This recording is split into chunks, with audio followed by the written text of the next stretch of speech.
Scena 1. Pământul. Planeta specială. Hei, minți curioase! Dacă ești unul dintre cei care vor mereu să afle mai mult, ascultă cu atenție.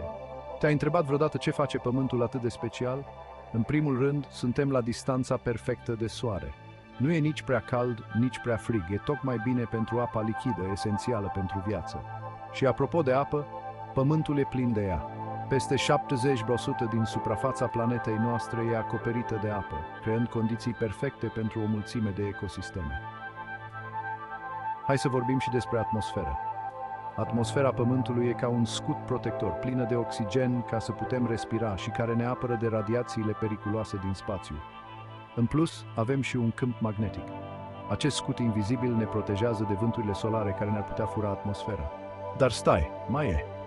Pământul e bogat și în elemente și minerale esențiale, care ne oferă materiale de construcție pentru viață și tehnologie.